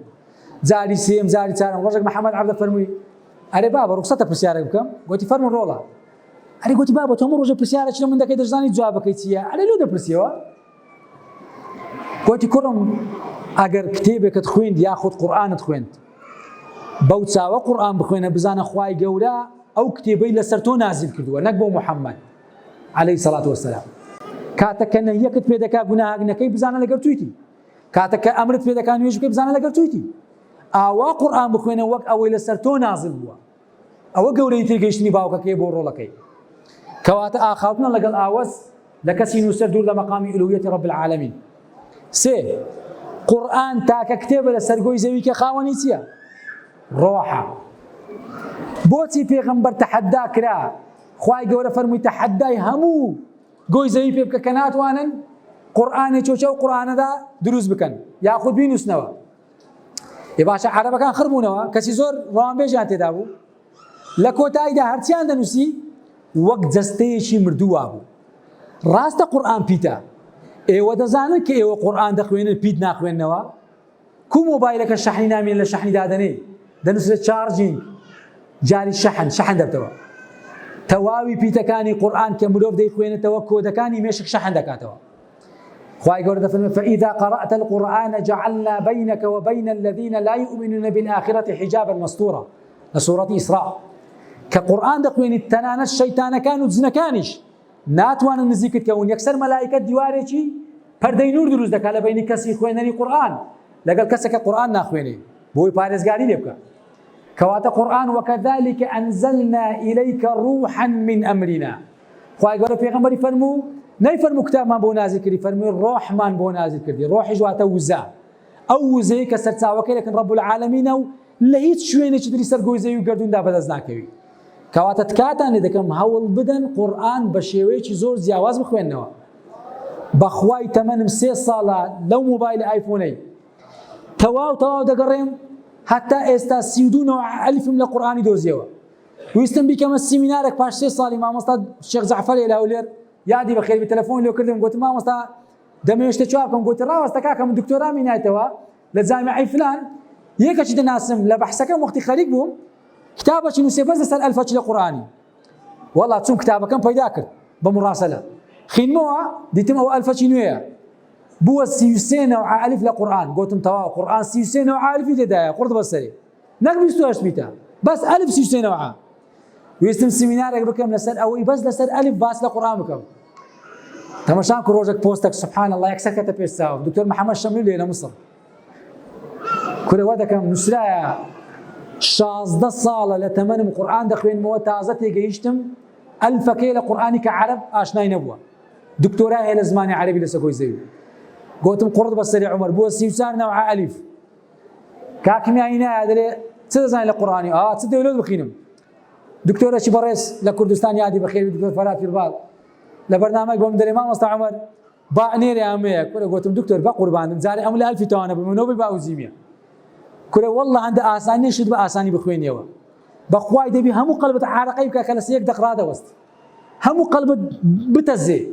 کە بتوانێت لە سەیەک دەق تێکەڵی بی هەندە ئاسانیە تێکەڵی ئەو دەقانە ببی تکاتان لە دەکەم عەقڵی نووسەر هەندە بە ئاسانی تا نەڕژاتەوە بوویتە کتێبێک و تێکستێک چوار کتێبێک مەخوێنن لە دیاریەوە بخەون کتێبێک بخوێننەوە کە نەهێڵی بخەون ملەتی کورد دەڵێت چ بکەم شەوان کتابە چ دەخوێنم وەڵڵا مامۆستا لەسەر کتابەکەی ئاگام لێ نەبوو پارەم داهەنووستم بەخوای کاچی منەوە بەس کتێب نییە ئەوە سفری پاش پاریزەی بۆ کتێب نەبووە کتێب مەخوێنن لە دیاریەوە بخەون کتێبێک بێنن بخوێننەوە کە نەتوانن لە دیاریەوە بخەون نەتوانن من یەک کتێبتان پێ نیشاندەم دکتۆر محەممەد عەلی سابوونیە یاخود دکتۆر عەلی تەنتاوی ڕەحمەتی خوای لێبی ناوی کتێبەکەی من حەدیث النەفس سوێند بەخوا هێندە بەچێژە هێندە بەچێژە هێندە بەچێژە بە سێ شەو دەخوێندرێتەوە ئەگەر بچیت تەدەبوڕی لێ بکەیت سێ چار پەڕی ئەوەلیم خوێن سەعادەی شەو بوو پاش نوێژەی شاو کورە ڕۆیشتم کۆدم ڕۆی کورە بڕۆ دەپەڕ یەک لێ خۆشتر پەڕی 20 پەڕی 30 لاپەڕە 65 گوتم ئێستا بگەمە لاپەڕە هەفتای ڕقم هەفت سونەتە نقطە چلۆ دادەنێم دەڵێم ئەو هەفتا پەڕە شۆ بەسە باور بکەن چوومە هەفتاویەکی دەدگۆ کەسێک بە من دەڵێ کورە نەکەی پەڕی پاشەویش دەی پەڕی پاشەویش دەی هەتا نوێژی بەیانیش تەواو بوو دیسان دەستم پێ کردەوە سەعات 7:40 بەیانی تەواو سبحان الله لە چێژی ئەو کتێبە تەواو ڕۆحی فڕاندم گەیشتمە جیانە کە پێی ئاشنا نەبوو شتی زۆر سەیر و سەمەرەی تێدایە من حەدیثی نەفس واتە ئاخاوتن لەگەڵ ناخ کو لەگەڵ خۆت قسەی دەکەی کتێبەکە دانیشتە نووسەرەکە بەتەنێ لە جێیەک لەگە خۆی قسەی کردیە ئەو کتێبەی نووسیتەوە پێ دەڵێ ئەو دنیایە چ باسە نمونەی منطقی و لۆجیکی فیزیایی و هەمووی ئاشنا دەکات لەوەی تێبگەیت لە ئیشان پەیامی تو لە ژیان چییە هەندە بە ئاسانی نەڕۆی وەچ تارق سوێدانی دەڵێت چوومە مەتحەفی لۆڤەر لە فڕەنسای یابانیێک ڕاوەستا بەوها دەستی لە سەیەک دانابوو بە ئەدەبەوە سەیری لەوە حەکی دەکردەوە گوتم تەماشا ئەو یابانیم کرد نیو سەعات بەرامبەر ئەو لەوحەی نەجولاوە چوو بوو تێکەڵی لەوحەکە بوو تەماشای دەکرد ئەلوانی هونەری ڕەهەندەکانی خەڵکەوا سەری وێن دەکرد گوتی دوور لە مەقامی عەرەب باشەکان یەکم دیدەوە دەکرد ناو عەرەب بوو ئەوە تەماشای وێنەکانی ناو مەتحەف لۆڤەری دەکرد بەخوای ئەو کتێبانە ئێرە گوناحە ئەوە 6 مانجی دەوێت بتوانیت سەردانی کتێبەکان بکەیت چونکە من پێم بێ ئەدەبیە بەڵام کات و سات نییە دەرفەت ئەگەر نەدەبی قەڵق لە سەریان ڕاوەستی خزمەتیانکەوە پشتت وەرنەژێری بەرامبەر ئەو نووسەرەی کە کتێبەکەی بە چاپ گەیاندووە قیمەی ئەدەب بتەبی ئەوانە هەمووی علم و معریفەت تێدایە باش پێنجەمین خاڵ کتێب منداڵی هەمیشەیی زیندوتە كتاب العالم ولده المخلد بتاني من دارك نبي بو هتا رحمتان لو بنيري ومنفعتان لو بنيري وزري نبي كتابك بتساب بقيني هيك فرقين لك من دارك صالح ولد صالح يدعو له واضحة باش لا سيد سمركاني نشتماني من سيدا جزري سبحان الله ما زياوازي لقنا مو دنيا وش كابراي كردي قوتني قوتي ما كلاش معناها راستو سفينه كل بيدك اي تا كلاش كردواري اوش معناها كزلي كرديه كيستا بوت الشرم بداخوا سيناريو بيدر ديندري بوت الريكلام كابراي دي بس بيندك اون دلا بدكاتيرا لا دشتي دي ريكلام بيدر دينن كاوزور نز انسان شي نزان ونفهم لا بروي زلش كردي لبلا كرتا كشروال لبلا او بوت الرمزي او كانسان ساده ودور لمقام باشا كان جيلوكي نزان ولا من دالينه ويستا دقين او بوز لكرديه بقري او دشتشي ونزان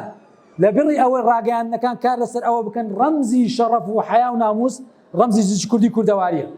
زامانە و جەمەدانی بۆ ئینسانی شکۆمەند دادەنرا لە مەزەب ئیمامی شافعی ئەوەی کڵاوی لەسەر نەبایە مەندیل لەسەر نەبایە بە پیاویشدا نەدەنرا شایەدیشی لێوە نەدەگیرە لە زمانی کوردیان و کاکەر مێزەرش لەسەر کە ڕعیب وا بچێ ناو خەڵکی زامانەیەک لەسەر کە ئێستا کاکەم حەفرەکی لێدا تەقلیدی ڕۆناڵدینۆی دەکا لێرە نووسیتی ئاخ شفتی لەولا نووسیتی ئاخ تەنەکە دایتێ بەرێ و دێتە مەکتەبێ و پۆزی لێ و قۆڵی دەنینە ئەوە چیە ئەوە جیاوازە وەڵا برات و جیاوازە هێز دەبێژم بەلێ تەواو کتێب لەسەر زەوی دەفرۆشرێت پێڵاوەکان لەسەر ڕەفا بڕۆ پێڵاوە شتێ بین الله دانرایە پیاوی دەستات ناوجامخانەیە پێڵاو لە کتێبەکە زۆر بە نرختر بووە بەڵام کتێبەکان لەسەر زاوی دەفرۆشن قیمەتی نەمایە کەسی خوێنێ دوو پەنجەرەکان دەلێ کاکە جەریدەتان نییە مامۆستا جەریدەتان مایتەوە وەڵا لۆستا وەڵا مامۆستا لۆجام سڕینەوەی دەرەزەیەکە ڕۆژنامە زۆر جوان لەکەی دروست ناکە پەڕەکانی ڕۆژنامەی پەنجەرەکان بە ڕۆژنامەکان دەستڕینەوە ئەدی چی دەخوێنینەوە فینجان ڕاوەستە بەختت بخینمەوە ئەتوو قاوەکە دەرێ ئەتوو تەلاق دەدرێ وەچەوە ئافرەتە 6 ساڵان بەرنامەیە بوو لەسەوەی ژن و مێردەکان وەختی دەگرتەوە بە فینجانی دەیگوت چێ تەلاق دەدرێت چێ تەلاق نادرێت دوو مانگ پێش ئێستا بەخۆی تەلاق درا لە کۆتاییدا خوێنەرەوەکانی ئێمە و خوێندەوارەکانی ئێمە و خوێنەرەکانی ئێمە سبحان الله کە خوێنەوەکەی تەواو دەکەن و تەرقیە دەکەن دەبنە فەرمانبەر لەکن کەسەچی نەخوێندەوار ئەو دەبتە فەرمانبەر نەخوێندەوارەکە دەبتە فەرمان دەر لە کۆتاییشدا فەرمانبەرەکان دەبنەوە فەرمانمەڕ باش کلیلی سەرەتای بیرمەند کە زۆر گرینگە ئینسانی خوێنەر ئیش و مینەی پیشەکەی لە چدا خۆی بینێتەوە خوێندنەوەی خۆی هەبیتن پێش خوێندنەوەی کتێبەکەی بەردەستی تەحەدا دەکەم لەو کەسانی کە ئێرە دانیشتون 170یان ڕۆژێک لەگەڵ خۆیان دانیشت بن 3 کات ژمێریان بۆ ناخیان تەرخانکردنی پەیام و پلانت چیە لە ژیان بە نووسین نووسی بێت سەدان کەس ئاواتی هەیە بەڵام ئەگەر ئاوات نەچێتە بواری نووسین نابتە ئامانج یەک لە مواسەفاتی ئامانج ئەوەیە دەبی بە نووسرا و لەکنتەبی ئامانجت هەبوو نەنووسرا بوو ئامانج نییە دەبتە چ دەبتە حەز هەر ئامانجەکەتە بوو بە نووسرا و نەنووسیبەوە دەبتە حەز لۆ دەڵێن بینووسنەوە ڕێگای دوورتان بۆ نزیک دەکاتەوە لۆی خۆتان بخوێنەوە پێش کتێبەکان هەموو پیتەکانی دنیا بە داتا ئەژمێر دەکرێن داتاکان کە دوون پیتن ڕقەمن ژمارەن هێمان کە کۆیان دەکەی واتایەک دەگەینن دەبن بە ئەزمون زانیاری ئەو زانیاریە ئەگەر چووە ناو دیدی معریفەی تو تێگەیشتی بە عەقڵ و دڵ دەبتە معریفەت دەبتە زانین ئەگەر ئەو معریفەتە بە پراکتیک تێکەڵی ژیانت بوو کەسێک دیتی ئەزمون لێ پەیدا کرد عملیان تێکەڵی کارەکانت بوو ڕەنجی داوە ئەو کات دەبێت بە ئەزمون واتە بۆ ئەوەی کەسێکی ئەزموندار بی دەبی معریفەتی باش دەبی لەوەی کەسێکی معریفەتی باش دەبی دەبی معلوماتی باشت لەکەم بی لەوەی معلوماتی باشت لەکەم بی دەبی زۆرترین داتا لە ژیانتدا کۆ بکەیەوە باش کەسێک دەپرسی دەڵێ مامۆستا چی بخوێنمەوە بۆ ئەوەی لە ژیانمدا پێشەنگ بم کەسی منافسم لە دروست نەبی باش ئاسانترین ڕێگا 160 کاتەکانت لە کاتی خوێندنەوە تەرخان لۆ نمونە ئەمن حەزم لە تەکنەلۆژیایە ئایتیە لۆ ئێم بتوانم کەسێکی جیاواز بم 160 ئەو زانیاری و بابەتانە دەخوێنمەوە کە پەیوەستە بە تەکنەلۆژیا لۆی بتوانم لە بواری خۆم پێشەنگ بم 100 لە ژیانم دادەنێن بۆ بابەتی زمانەوانی خۆتان فێرە زمانی ئینگلیزی و عەرەبیکەن بە تایبەتی عەرەبی والله ثم والله ثم والله حتى قیامەتی بلبل بی لە ئینگلیزی کەناری بی لە فڕەنسی خورمایی بی لە ئیسپانی هەرچی بزانی ئەگەر عەرەبی فوسحا نەزانی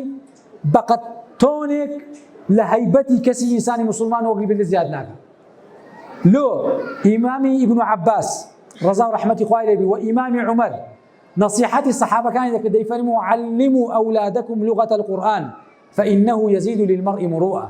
بڕۆ منداڵەکانتان فێری زمانی قورئان بکەن کە سەیاتیان پێ زیاد دەکات ئیبن عەباس دەیگۆ کاکان گۆدەتان لێ بستنە چێندرێ پاش مردنێ سەحابەکان دەیان گۆڵا ئیشاڵڵا خوا قبول کات بچینە بەهەشتێ ئێدەگۆ قوربان ئەهلی بەهەشت بە زمانی عەرەبی قسەی دەکەن ئەرێ ئەگەن گۆ پێویستان بە تیکیتی سەفەرێک بێ نابی بچن زمانی ئەو وڵاتە فێر بن دەیان گۆ بەرێ وەڵا ئەرە دەیگۆن گۆ تازیرن سەردانی فارس دەکەن دەستنە ناو ڕۆمەکان ئەی نابی زمانی فارسی و ڕۆم بزانن دەیان گۆ وەڵڵی ئیبن عەباسی زۆر گرنگە زمانی ڕۆمی بزانی فارسی بزانی ئێرێگە قوربان لەوە گرنگتر ئەوەی زمانی ئەهلی بەهەشت بزانین فێری زمانی عەرەبی فوسحابن وەک خێیە بۆ ناو شیو چۆن کابانێک شیوەکی زۆر خۆش دەدێنێ ڕەنجی زۆر جوانە بەڵام کە دەی خۆی بێخێیە زمانی عەرەبی ئەگەر زانیت بەڵام نەتزانی نەحوی بەکاربینی قەواعیدی فوسحا بەکاربینی وەک شیوەکی بێخێت ئەنجامدایە سەتادەی بابەتەکانی فەلسەفە بخینەوە بۆ دەنێ بواری فەلسەفی بخینەوە بۆ ئەوەی دیتان جیاواز بێ ڕەئی مقابل قبول کەن بەس خۆت پێ عالیم نەبی بڵێ وەڵای ڕەئیەش کەشەیە ئەو قسەش تەواوە با لێکدانەوەی بکەین وا سەتادەی ژیانتان تەرخان دەکەن بۆ بابەتی گەشە پێدانی مرۆیی چۆن بتوانی ئاخاوتن بکەیت چۆن بتوانی سیمینارێک پێشکەش بکەیت چۆن زمانی بەدەن بەکاربینی نەک زمانی جەستە شەی غەڵەتە وشەی جەستە لا عنوانەکان دەنووسرێ لغەت البەدەن تەواوە نەک لغەت الجەسەد جەسەد واتە مردی ئینسان کە بمری دەبتە جەسەد ئەگەر زیندە بی دەبتە جسم لغەت الجسم تەواوە بەڵام لغەت الجەسەد وەچ بلی مردی قسە لێ بکە ئێمە نەچین مردی قسەم لێ بکە لە کۆتاییدا خۆتان تەرخانکەن بۆ وونەنی مامەڵەکردن چارەسەرکردنی کێشە وتاردان وا وإلى آخره سەتادەی ژیانتان ڕۆژانە تکاتان لێ دەکەم ئەممان دەستان ماز دەکەم قورئانی نەخینن بەبێ تەفسیر نەچی دەستەی قورئانەکی بسم الله الرحمن الرحيم ألف لام ميم ذلك الكتاب لا ريب ئاکوڕمە قورئان یەکرا کورە شتی وا نەکەن کا قورئان لەبینە سوورەتی کافەکەی بخین سنەتە الحمد لله الذي أنزل على عبده الكتاب ولم يجعل حتى قل لو كان البحر مدادا لكلمات ربنا لنفذ ما ولو جئنا بمثله مددا قل إنما أنا بشر مثلكم يوحى إلي أنما إلهكم إله واحد فمن كان يرجو لقاء ربي فليعمل عملا صالحا ولا يشرك بعبادة ربي أحدا صدق الله أو سورة كافرين يك آية بخين الروجي بتفسير وتبقي لتواوي قرآني حفظ كيف كامل لكن من قولتنا لكن أهل العلماء قولتنا بأم خوم ونكم أعوذ بالله من كلمة أنا نكن قرآن ببي تفسير بخوين نكن هم روجي يك آية بخين بتفسير ولو عقلتان بيركنوتان بقوري ملتي كرد هم ودو قرآني كتدخيني كتشتينا كتباسا من دالة قل أعوذ برب الفلق من شر ما خلق ولا كرم فلق يعني سي والله نازل ما مست وقب يعني سي والله نازل غاسق يعني سي والله نازل ما مست ما بداخل فيرم داك الشوال كنا قلت بقربان بروت وداك في البلداء او مروا سورة ناس تفلق امتينا كاني مع نايسيا مروا او يوينتو بس ساعه بلا سفر كاني هل وستبكت كا سون بخوينم تا او كاتي خوينوا دبيتا بشق لذاكرم لعقل كو كتابه شي يقيني وبتواني كتابك السودي لبيني لبيني نكي معلومات كان يعني سي ميكانيزم تبدل يا كمين شت لا همو يجريتر اويك اتو كتابه دخيني وابزانيز نازاني كان كتابه بخيني كتابه قرب زان كابينو في شكر دور لمقامات سين وسكاب زان بزانا سانشتي قوري نسيت اوت يوم جيلي هو او يدزانم بوتسا وقتي بخيني وبحياتي نبيت يا كم زاد صدق كتاب لي بسم الله خوايا تيشوي خوينو كاتو علمي او كتابهم باب يسر ميزاني حسنات بعبادت لو تحسبها دزاني امام الشافعي تقصشيه ده فرمي يك ساعات بير كردنا ولا مخلوقات اخويا جوره بقت حفطه صال عبادتك ربتنا ومزقفتي بيغمبري نيوجيبكي لنا ومزقفتي بيغمبري نيوجيبكي 1000 سال بتي لنا ومزقفتي بيغمبري نيوجيبكي تنخير دقاتي لكن امام الشافعي ناقاته يك ساعات اوي اتفكر مخلوقات اخويا بكيو زال له ببير كردنا وكابي قد غوري مش كدبتوا بس بنوش كدني هروچ خوتي كاكا بير كنوا نوێژش مەکەن بەبێ بیرکردنەوە بزانە بەرامبەر چی ڕاوەستای مامۆستا محەممەد فایق شارە زوریادی بەخێر قسەیەکی جوانی لە وتارێک گوتی کە خوای گەورە بەرامبەر عەبدەک ڕادەوەستی بەو مەرجە بەرامبەری ڕادەوەستی کە بتوانی لە خزمەت عەبدەکەی خۆی دابی ڕووی لە ڕووی عەبدەکە دەچەقینی بەرامبەری عەبدەکە چ دەکات یان چاوەش دەقسێن وەلە الضالین یعنی لە تەلەڤیزیۆنە دەنج کچکە ئامین بسم الله إنا أعطيناك الكثر استوى زرس استبر موبايلك يلقى حمق سكردن بوت آماج كردن ناميش كل والله ده فرمي من قال لصاحبي اسكت فقد لغى لا حديث كذا فرمي ومن لغى فلا جمعة له فلا صلاة له يقلع على المكان ده فرمي أجر كسر نيجي كربله بسم الله الرحمن الرحيم يجي باطل له سكون النبي أو كلمة داقي سكتوا معناه كت جاي عندك كسيبنا بل كتزب زانا تلفونه شغل قريان أجر كستار ستباعي شتوانية نەکەن نوێژکردن بۆ ئاستەدا بکەن بزانە بەرامبەر چی ڕاوەستا میکانیزمی دوم لەوەی زانیاریەکانتان لەبیر نەچی خۆتان ڕابێنن بە ئەلوان کتێب بخوێننەوە. ئەو ئەلوانە مایە لە بەرامبەر خۆتان لە پێشە خۆتان دانێن، هەر شتێک دەیخوێنەوە زۆر گرنگ بوو، ئەلوانەکی مایی بەسە دابینە هەتا لە مێشکت ئەو زانیاریە بچەقی. میکانیزمی سێیەم کە زۆر گرنگە دەفتەر ملاحەزاتەکەت لەکن دەبی. کامن ئێستا لە مۆبایلم تورخانی دەکەم. دەفتەر ملاحەزاتەکە ئەوەیە کە هەر شتێکی فێری دەبم ڕۆژانە هەموو ڕۆژ نابی سرم لەسەر سەرین دابنێم هەتاکو 5 دێری نوێم لە ژیان فێر نەبوو بووم و تۆماریشم نەکردبی لەناو مۆبایلەکەی بڕکەم. ئێستا 3600 ملاحەزەی تێدایە کە تەواوی 10 ساڵی تەمەنم لە مۆبایلی تۆمارم کردیان. لە جاتی دەفتەر و قەڵەمی لە مۆبایلی تۆماری دەکەم لە بەشی ملاحەزەی. هەرچی فێر دەبن لە کەسێک کە ئامۆژگاری دەکا، لەکن مامە حاجیەک، مامۆستایەک، خوتبەک، وتارێک، سیمینارێک ڕستەکەی بنووسەوە. ئەو ڕۆ 5 ڕستە نووسیبیتەوە ئەتو ئەو ڕۆژیانە جیاواز بووە. لە فاشیلەکانی کە پێغەمبەر ناوێن دەبا مەنیستەواهو یەومە فەهوە مەقبول. ئەو کاتە بەو شێوازە لەبیر ناکەی ئەو معلوماتەی ناوی.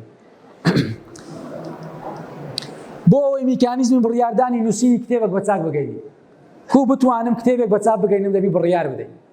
کو بتوانم بڕیار بدەم 5 چەنگاوە لە سیمینارێکی دوور و درێژ لە یوتیوب دامناوە، بەڵام دوای ئەوەی بکەن. گرنگترین شت لەک نەمن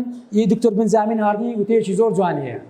دەڵێ if you decided to do something 100% your mechanism it automatically comes. هەر ئینسانێک بێوێ لە ژیان بڕیاری دابی شتێک بکا، خوای گەورە تەواوی کار ئاسانەکانی دەیتە پێشی. من کە بڕیارمدا کارێک بکەم، خوای گەورە هەموو میکانیزمەکان دەیتە بەردەست. پێشتر نەینایتە بەردەست. هەتا زۆر قورسە کتابێک بنووسم، کتابێک بە چاپ بگەینم، ناکرێ، زەحمەتە، نازانم، فێر نابم. کە بڕیارت دابیکەی، خوای گەورە کەسی ڕاوێژکار لە نزیک دەکاتەوە، ئەزمموی کەسانی ئەزموندارت لێ دەکەنی، وا دێ دەکا بتوانانی کتێبەکە بە چاپ بگەینی و بڕیارەکەی خۆت جێدا جیاواز بنوێنی. ئەو کتێبە دەیبینن بریتێ لە یەکەم کتێبم کە بە چاپم گەیان. ناوی کتێبەکە 1111 ئامۆژگاری زێڕینە بۆنەوەی سەرکردەکان، واتە 1111 نصائح ذهبية لأجيال قيادية. ئەوە کتێبەکەیە نزیکەی ساڵێک پێوە بووم هەتا نووسیمەوە. 3 مواصفاتی کتێبەتان پێ بڵێم. تاکە کتێبە کە دەیکەیەوە یەکەم پەڕی سەرەتاکەی نووسرایە کۆتایی. عەکسی هەموو کتێبیە لە جاتی نووسە سەرەتا و پێشەچی بە کۆتایی دەست پێ دەکات. کە خلاص دەبی کتێبەکە بە چ کۆتایی دێ؟ بە سەرەتا. هۆکارەکەی چییە؟ لەبەرەوەی ئەتۆ کتابە دەخینەوە دەبی کۆتایی بە هەموو ئەو شتانە بینی پێشەوەی پەڕی یەکەم ئاودیکەی کە وا بزانی دەزانی. چکە مشکلەی ملەتی کورد لەگە دنیاە چییە؟ نازانی وا دەزانی نووسەریش دەزانی ئەوان نازانن وا دەزانن بەڵام کەسی خوێنە نازانی کەسی بەرامبەر دەزانی نازانی هەتا فێری دەکە ئەو زانایە و دەزانی ئەو نەزانە و نازانی زۆری دەوێت. بەڵام کە بڕیارتدا بەو چاوە بیخوێنیەوە کوپەکەت خاڵی کەی کە ئەتو نەزانی، لە کۆتایی کتێبێک دەبێت بە فەرخەزانایەک کە ئێستا هەست دەکەی نەزانی، پێشتر وا دەزانی ئێستا نا دەڵێ کاکەم زۆرم بزانم. ئەو کتێبە تەواوی پیتەکانی ناوی ئەلوان کرایە، هەر لەونێکی شینت بینی لەو کتێبەی معنای پۆزەتیڤ دەدا، هەر کتێبێکی لەونی سوورت بینی معنای نێگەتیڤ دەدا. ئەوە واتە دەقەکان واتایەک دەبەخشن، لەونەکانیش واتایشتر دەبەخشن. ئەو کتێبەکە بە چاپم گەیان تاڵێک مووی ئێرەم سپی بوو خوا دەزانی ئالێرە، بەڵام کاتێک نووسیمەوە کە خەڵک لە خەوتن دابوون هەموو شەوان سەعات 2 شەوێ هەتاکو پێش نوێژی سبەینێ، هیچ کاتێک پاش عەسر و پاش نیوەڕۆ و پاش بەیانی ئەوە نەنووسرایە، بەڵام بەوەی بیزانن کتێب بەو شێوازە دەنووسرێت. ئینسانیش کتێبی دووەم ئینشاڵڵا خوا تەمەندا کە لە کۆتایی پێ دەڵێم وا خەریکی چاپکردنم، بەڵام لەدایک نەبووە منداڵە، لەوانەیە لە پێشانگای داهاتوو ئینشاڵڵا ئاشنای بن چ لە ئەولێر چ لە سلێمانی لەدایک بی. ئەویش بریتێ لەسەر گوێدرێژ، عنوانی کتێبەکەی بریتێ لە چەند وانەیەک لە گوێدرێژەکانەوە بۆ جێکورتەکان.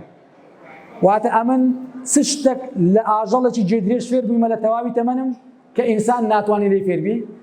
دەیان حکمەتی گەورەی تێدایە کە بە پێکەنینە دەینی و دەشگیری لە هەمان کات. هیوادارم ببتە چارەنووسی تێشووی قیامەتمان. کۆتا قسەم ئەوەیە کە دەڵێ بیرمەندەکان هەرگیز هەوڵیان نەداوە لە ژیان کلیلی سەرکەوتن بەدەست بینن، بەڵکو هەوڵیان داوە خۆیان کەسانی کلیل ساز بن. خواش سبحانه وتعالى دفرميت لمن شاء منكم أن يتقدم أو يتأخر دوو ڕێگا لە بەردەم مرۆڤایەتیە کە خوای گەورە نەسیحەتمان دەکا یان دەبی هەمیشە لە ژیان بەرەو پێش بچین یان لە کەسی دواکەوت و ئەژمار دەکرێن. هیوادارم هەمووتان لەو کەسانە بن کە تەواوی ژیانتان بەرەمدار بی و تەواوی مرۆڤایەتی سوودمەند بێ لێتان ئینشاءالله. والسلام عليكم ورحمة الله وبركاته. أولي خوتان كوتاي قسم فيها كوتا سلايدك تنسلايا سرتاك بو قساني كردن بتي بكي عملي براكتيك جانتي بي بقول والله فرد Böyle sponsor gezenlik telefon bu resmi sağlamlar mahmurlarını düşünmeden yürüyüp örneğin şansa kayıtlarda peşangerin domatesini ببیستسانه تابلوی رزنان بخش تابارسیان در بومستاد دوال زور بارس حسن رحیم احمد برابری پیشانگری مدوتی سلیمانی و کمپانی اتواصل اصیل دکین بخدمت سرستیجی پیشانگری مدوتی سلیمانی با گشتشمی تابلوی رزنان و بارس ماموسا عمر محمود راهنمایی گشتیدانی مروی و پروردهی شهرزاد لبای پرورده لبای لبای خونی لبارسکی هاولێری پایتەختی هەرێمی کوردستانەوە هەروەها پارێزگای